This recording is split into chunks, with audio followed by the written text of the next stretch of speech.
Hello students, आज हम पढ़ेंगे क्लास 8 का साइंस का चैप्टर साउंड। इससे पहले हमने लाइट कवर किया था। आज हमारा टॉपिक होगा साउंड। साउंड में सबसे पहले हम जानेंगे साउंड होती क्या है। जैसे आप जब क्लास में बेल जब लगती है तो आपको कैसे पता चल जाता है कि बेल लग गई है। साउंड वहाँ से आती है, आपके कानों तक आती है, तब आप जान पाते हैं कि बेल लग चुकी है। जब आपके घर कोई आता है, जब बेल बजाता है तो आपको पता चल जाता है कि कोई आया है। तो कैसे पता चला? जब बेल बजी, आपको सुनाई दिया तो आपको पता चल गया। कभी कभी आप कमरे में होते हैं, बाहर कोई जाता है, फुट स्टेप की आवाज़ से आपको पता चल जाता है कि कोई बाहर है। कैसे पता चल जाता है? साउंड की वजह से। तो इसी को आज हम पढ़ेंगे, साउंड क्या होता है। सबसे पहले इसकी हम डिफिनीशन जानते हैं होगा साउंड के। साउंड क्या करता है? इम्पॉर्टेंट रोल प्ले करता है हम लोगों को कम्युनिकेट करने में, यानी बात करने में। कौन इंपॉर्टेंट रोल प्ले करता है? साउंड। जब हम अपनी बात कहते हैं, दूसरा कोई सुन पाता है, समझ पाता है, तब वो रिएक्ट करता है। तो इसका मतलब साउंड हमें क्या करता है? कम्युनिकेट करने में हेल्प करता है। Sound plays important role in our daily life. It help us to communicate with each other. We hear a wide variety of sound in our surrounding. हम अपने चारों ओर डिफरेंट साउंड सुनते हैं। जैसे कोई लिविंग ऑब्जेक्ट का मतलब कोई इंसान हो गया, जानवर हो गया, ये सारी क्या है? पक्षियाँ हो गई। ये सारी क्या करते हैं? साउंड प्रोड्यूस करते हैं ना। तो और नॉन लिविंग भी साउंड प्रोड्यूस करता है। जैसे मजीरा हो गया, आपका ढोल हो गया, ये सारे क्या है? Non living. तो ये भी क्या करते हैं? साउंड प्रोड्यूस करते हैं। Sound is produced by a vibrating body. Sound कब प्रोड्यूस होगा? जब कोई भी बॉडी वाइब्रेट करेगी। और vibration is the to and fro, back and forth motion an object. To and fro motion क्या है? जब कोई ऑब्जेक्ट अपने मीन पोजीशन से इधर उधर मोशन करती है, ऐसे या ऐसे तेजी से, तो इसे कैसा मोशन बोलेंगे? To and fro motion. Example, if you strike a school bell, जब बेल बजती है तो वो वाइब्रेट करती है। वाइब्रेट जब करेगी तो साउंड प्रोड्यूस होगा। If you plug a stretch रबड़ बैंड, जब आप रबड़ बैंड को स्ट्रेच करेंगे, उसके बाद उसमें स्ट्रेच करेंगे तो क्या होगा? साउंड प्रोड्यूस होगा। If you beat a drum, stretch membrane vibrate. जब आप ड्रम बजाते हैं, ढोल बजाते हैं, तो उसमें क्या है? मेम्ब्रेन लगा हुआ है, वो स्ट्रेच होगा। स्ट्रेच होने पर जब आप उस पर बीट करेंगे तो वो वाइब्रेट करेगा। वाइब्रेट करने के बाद वो क्या करेगा? साउंड प्रोड्यूस करेगा। इफ यू ब्लो अ बगल, air column vibrate and produce sound. Bugle है ये। ब्यूगल देखते हो क्या है? देखे हो जो बजाते हैं शादी वगैरह में, देखे होगे ब्यूगल। उसमें क्या होता है? वो एयर कॉलम होता है। जब फेफड़े से जब सांस जाएगी बाहर उसमें, तो एयर जो कॉलम होगी वो वाइब्रेट करने लगी, तो उससे क्या होता है? साउंड प्रोड्यूस होता है। अभी आगे दिखाएंगे इसका एग्जाम्पल। जैसे यहाँ पे देखिए, ये सारे क्या हैं? म्यूजिकल इंस्ट्रूमेंट है। ये भी है, ये है, ये सारे क्या है? म्यूजिकल इंस्ट्रूमेंट होते हैं। इससे क्या होगा? साउंड प्रोड्यूस होगा। जब ये वाइब्रेट करेंगे तभी साउंड प्रोड्यूस होगा। इसमें से आप लोगों ने कुछ बजाया, इसमें से ये बेल हो गया। ये देखिए, ये रबड़ अगर एक जो आपकी अगर नॉर्मल है तब ये वाइब्रेट नहीं करेगी। जब आप इसको स्ट्रेच करेंगे, जब आप बीट करेंगे, उसके बाद ये वाइब्रेट करेगी तो साउंड प्रोड्यूस होगा। ये हो गया आपका। ये सारी चीज़ें क्या हैं? साउंड प्रोड्यूस करेंगे। और साउंड कैसे प्रोड्यूस होता है? जब कोई भी चीज़ वाइब्रेट करती है।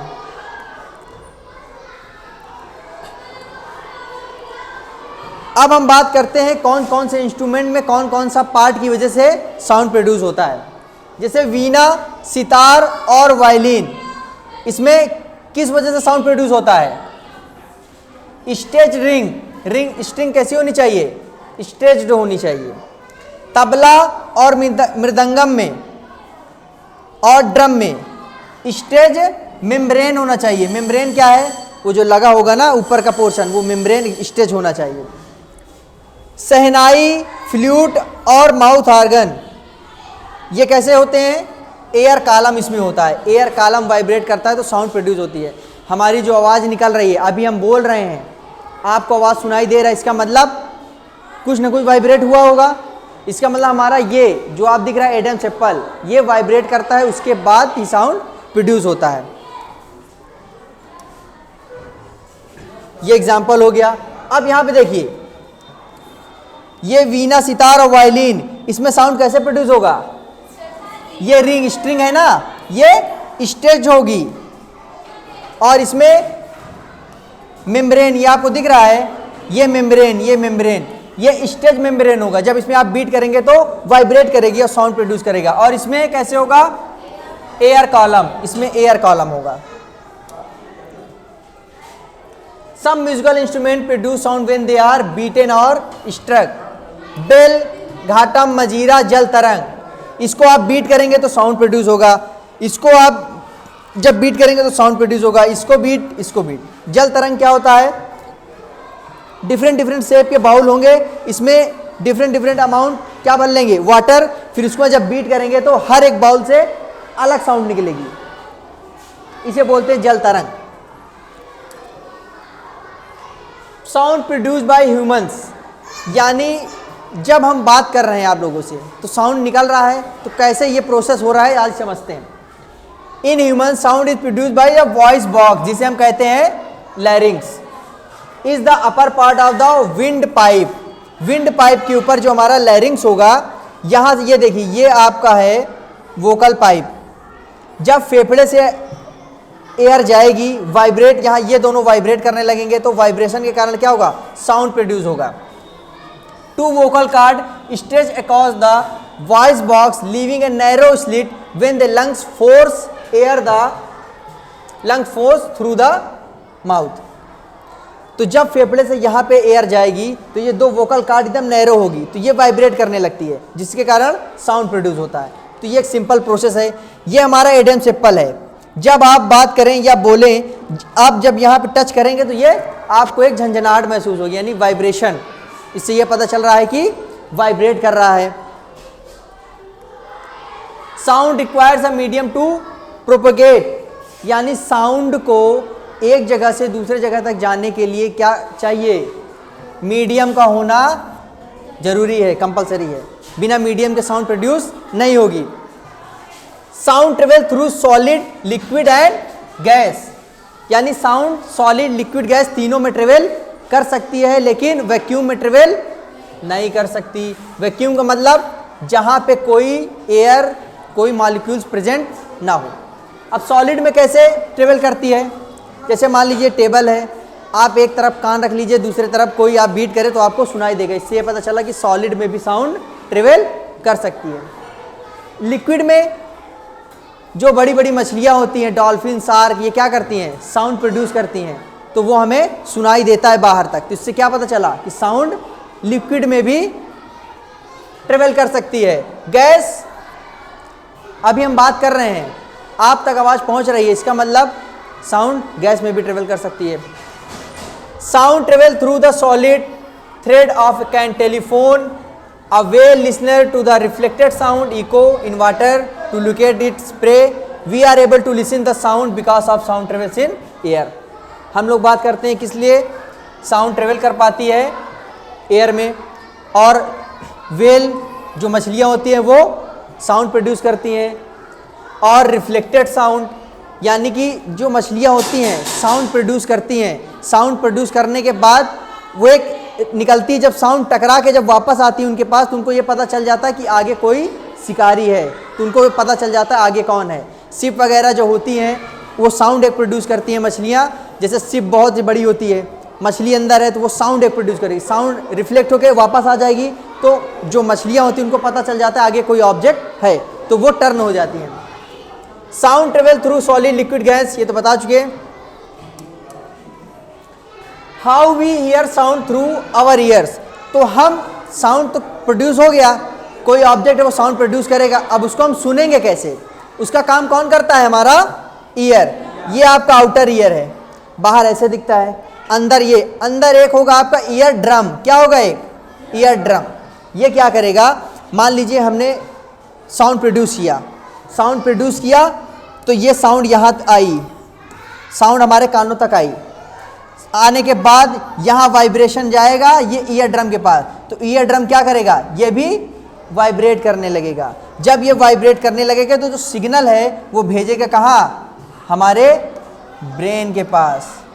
फिर ब्रेन क्या करेगा, इसको समझेगा कि कौन सी साउंड है। जैसे ही हम साउंड प्रोड्यूस करेंगे वैसे ये वाइब्रेट करेगा। ये सिंपल सा प्रोसेस था हमारा। Amplitude, time period and frequency of vibration. अब हम जानेंगे एम्पलीट्यूड क्या है, टाइम पीरियड क्या है, फ्रीक्वेंसी क्या है और वाइब्रेशन क्या है। वाइब्रेशन क्या होता है, to and fro motion. To and fro motion को हम क्या बोलेंगे, वाइब्रेशन, और इसी को हम क्या बोलते हैं, ऑसिलेटरी मोशन। तो ये एक simple to and fro motion है। जैसे मान लीजिए ये हमारा एक पिन है, ये ऐसे ऐसे वाइब्रेट करेगा जल्दी जल्दी, तो टू एंड फ्रो मोशन होगा। अगर ये केवल एक ऐसे मोशन करे तो इसका एक एग्जांपल हमने बना लिया सिंपल। ये हमारा एक लॉब है, मान लीजिए ये इसका मीन पोजीशन है। ये कौन सा पोजीशन है, mean position.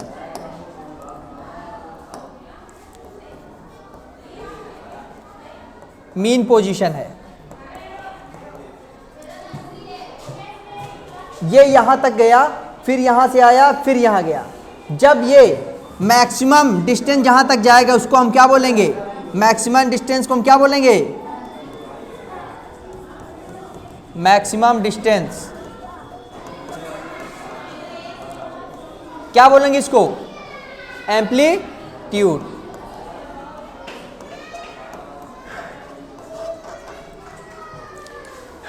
Amplitude mean position से एक तरफ जितना जाएगा, या तो इधर या तो इधर। अगर हम इधर कर रहे हैं तो इधर जितना जाएगा वो क्या कहलाएगा, एम्पलीट्यूड। फिर ये आने के बाद जब आप इसको यहाँ से छोड़ देंगे तो एक बार जाएगा, फिर यहाँ पे आएगा, यहाँ पे गया, फिर आया और फिर अपने मेन पोजीशन पे आ जाएगा, तो इसे क्या बोलेंगे, वन ऑसिलेशन। क्या बोलेंगे, वन ऑसिलेशन।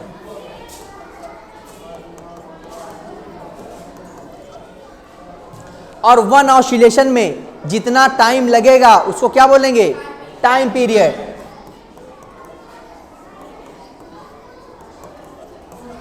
टाइम पीरियड, ठीक है। और फ्रीक्वेंसी क्या होती है, एक सेकेंड में ये जितना ऑसिलेट करेगा एक सेकेंड में, उसको क्या बोलेंगे, इसकी फ्रीक्वेंसी। और फ्रीक्वेंसी की यूनिट क्या होती है, हर्ट्ज। ठीक, इतनी बात समझ में आ गई।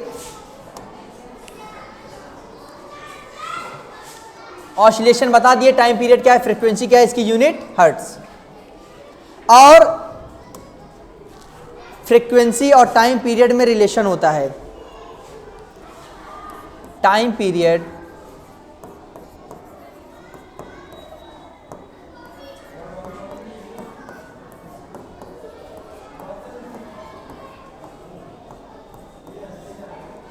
Time period is equal to क्या होगा, 1 फ्रीक्वेंसी, यानी T is equal to 1/f।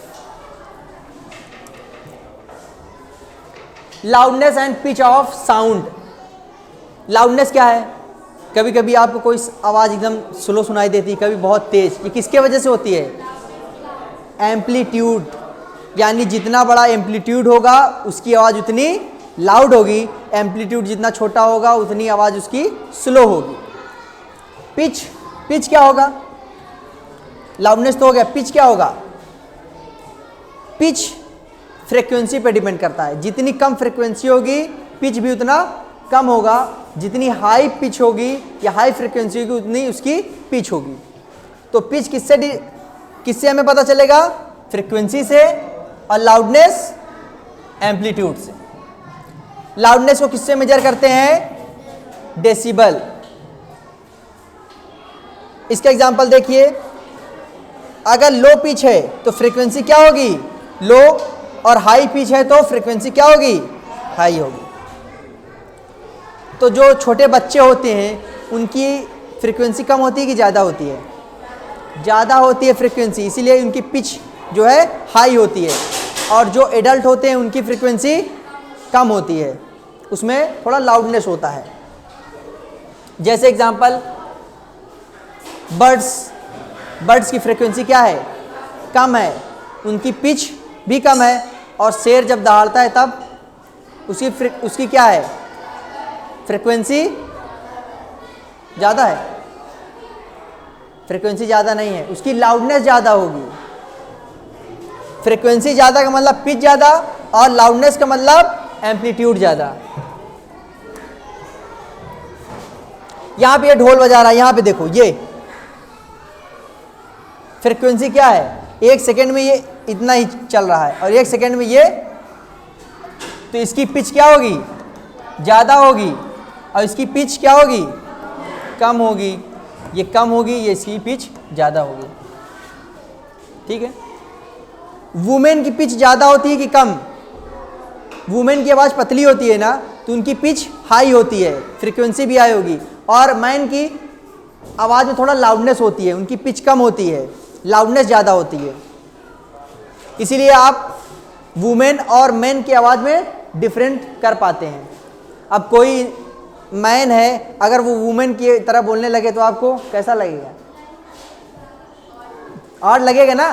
तो इसीलिए सबका अलग अलग फ्रीक्वेंसी होगा। ऑडिबल एंड इनऑडिबल साउंड क्या होता है? देखिए, ऑडिबल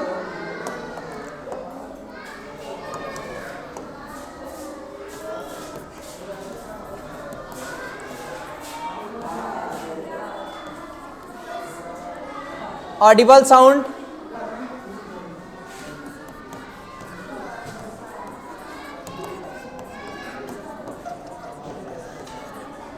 ऑडिबल साउंड जिनको हम सुन सकते हैं, इनऑडिबल साउंड जिनको हम सुन नहीं सकते। कौन से साउंड को हम सुन सकते हैं? जिनकी फ्रीक्वेंसी 20 हर्ट्ज से लेके 20,000 हर्ट्ज के बीच में होगी, उसको हम सुन सकते हैं। इसको हम बोलते हैं सोनिक साउंड। ना ही इससे कम सुन सकते हैं, ना इससे ज़्यादा। इनऑडिबल में अगर 20 हर्ट्ज से कम है,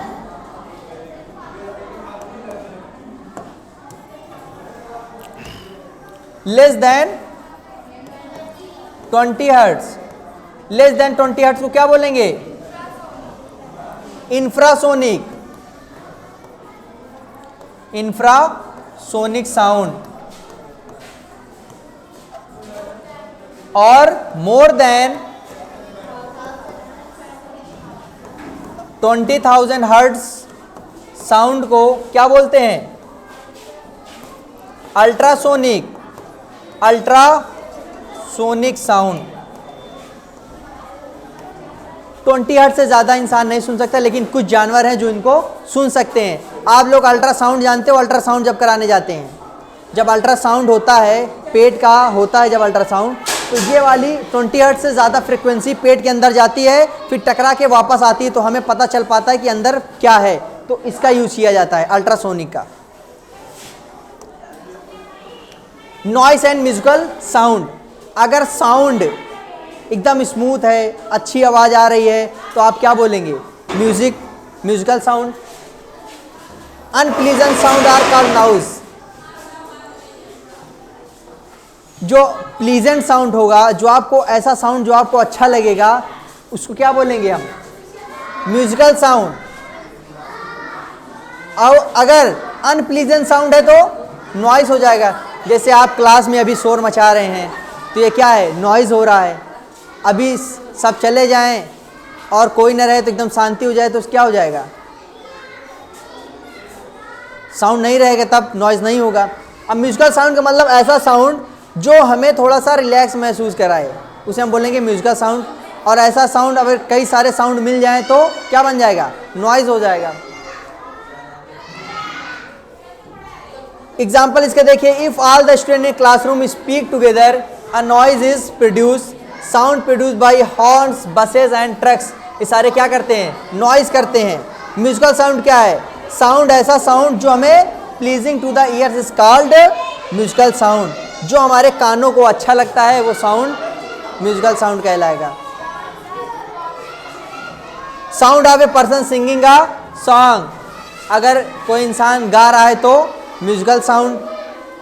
और अगर आपको आवाज़ ही नहीं अच्छी लग रही हो, चाहे जितना अच्छा गा रहा हो, तो आपको क्या लगेगा? वो शोर ही लगेगा। यहां पे देखिए, ये क्या कर रहे हैं? शोर मचा रहे हैं तुम लोगों की तरह। ये यहाँ पे देखिए ट्रैफिक जाम हो गया, ये बस ट्रक सारे क्या हैं, हॉर्न बजा रहे हैं और इंसान भी आपस में सब चिल्ला रहे हैं, तो इसके क्या, ये सारी नॉइज़ है। ये देखो ये सब गा रहे हैं, भले ही अच्छा ना गाते हो लेकिन म्यूजिकल साउंड है ये। नाइट एंगल, ये भी बहुत अच्छी आवाज़ इसकी होती है। नॉइज पोल्यूशन, नॉइज पोल्यूशन क्या है, जब साउंड एकदम एक्सेस में आ जाएगा, यानी बहुत सारी साउंड एक साथ आ जाएंगी तो क्या होगा, नॉइज पोल्यूशन हो जाएगा। ये इन्वायरमेंट के लिए बहुत ही हार्मफुल होता है। कॉज ऑफ नॉइज पोल्यूशन, किसके कारण नॉइज पोल्यूशन होता है, sound of vehicles explosion including bursting crackers, यानी जो जितने भी हमारे व्हीकल चलते हैं उनसे क्या प्रोड्यूस होता है, साउंड प्रोड्यूस होता है, नॉइज पोल्यूशन भी होता है।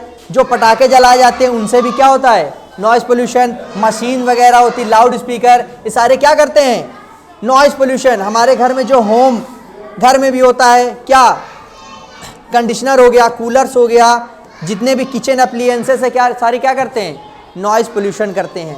तो इनको कम करने के लिए हम क्या कर सकते हैं, जो बाइक वगैरह में साइलेंसर लगा होता है, अगर साइलेंसर ना हो तो बहुत तेज़ आवाज़ करे, इसीलिए उसमें क्या लगा होता है, साइलेंसर। उसका नाम ही साइलेंसर है कि वो साउंड को, नॉइज पोल्यूशन को कम करता है। और अब जितने भी इलेक्ट्रिक चीज़ें आ रही हैं वो कैसी आ रही हैं, स्मूथ आ रही हैं, वो बहुत ही कम नॉइज़ पोल्यूट करे। जैसे मान लीजिए वॉशिंग मशीन है घर में या मिक्सर है, सारी क्या हैं, अगर आप चालू करेंगे बहुत तेज़ नॉइज़ करता है। लेकिन अब जो कंपनियां क्या करती हैं कि इसको मिनिमाइज़ करें, जितना हो सके कम नॉइज़ पोल्यूशन करें, तो अच्छी टेक्निकल का यूज करते हैं कि कम नॉइज़ करें।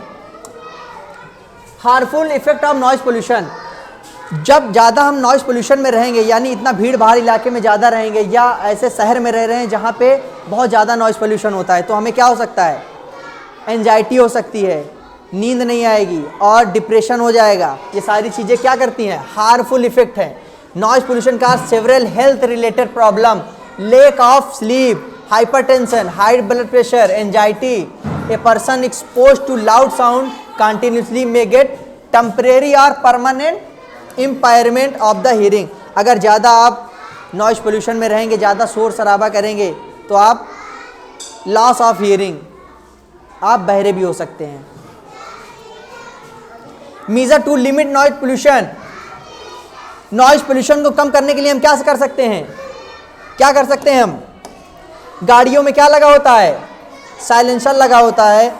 और जो इंडस्ट्रियल मशीन है एंड होम अप्लायंस है, reducing use of vehicles, horns, running TV, radio and musical system, low volume. यानी जब भी आप टीवी वगैरह देखें तो लो वॉल्यूम में देखें, ज़्यादा लाउड में ना देखें।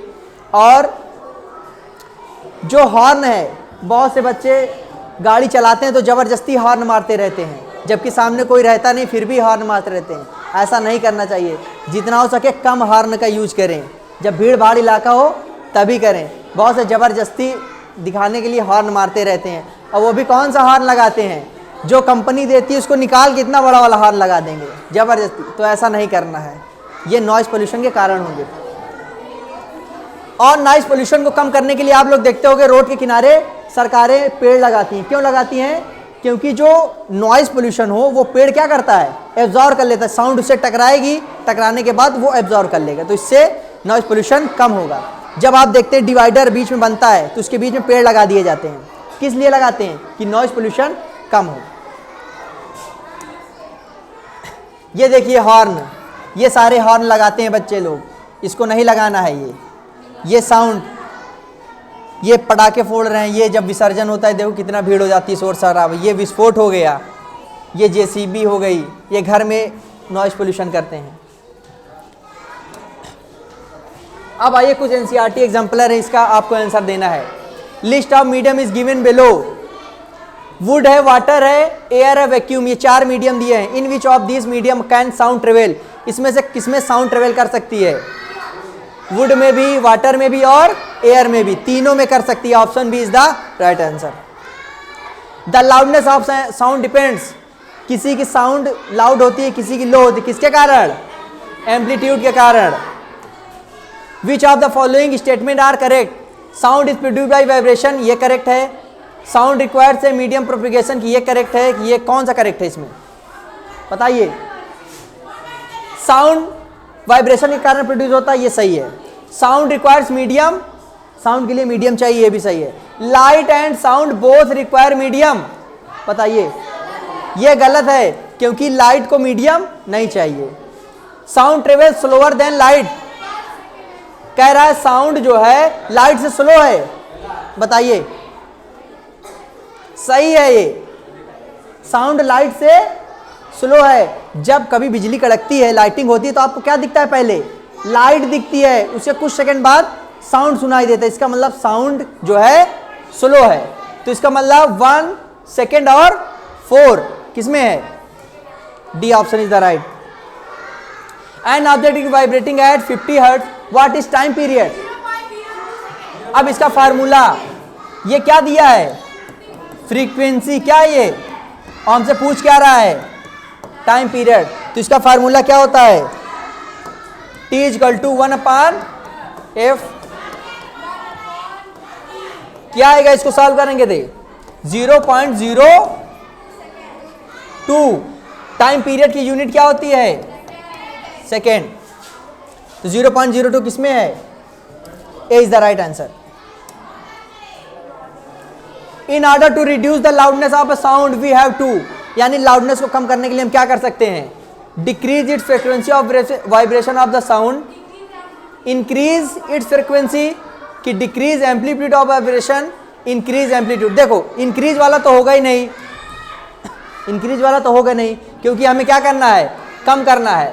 तो क्या हम कम करेंगे, लाउडनेस किस पे डिपेंड है, एम्पलीट्यूड। तो क्या कम करेंगे, डिक्रीज, कहाँ है, डिक्रीज एम्पलीट्यूड, यानी C is the right answer. Loudness किससे नापते हैं, मेजर करते हैं, डेसिबल। और ये किसका है, फ्रीक्वेंसी। ये किसका है, ये किसका है, यूनिट किसकी है, ये लेंथ की है। मीटर पर सेकेंड किसकी है, स्पीड की है। पिच किस पे डिपेंड करता है, पिच, फ्रीक्वेंसी, कहां है frequency, A is the right answer. Ultrasonic sound more than कहां है, above, C is the right answer. Thank you, आज के लिए इतना ही।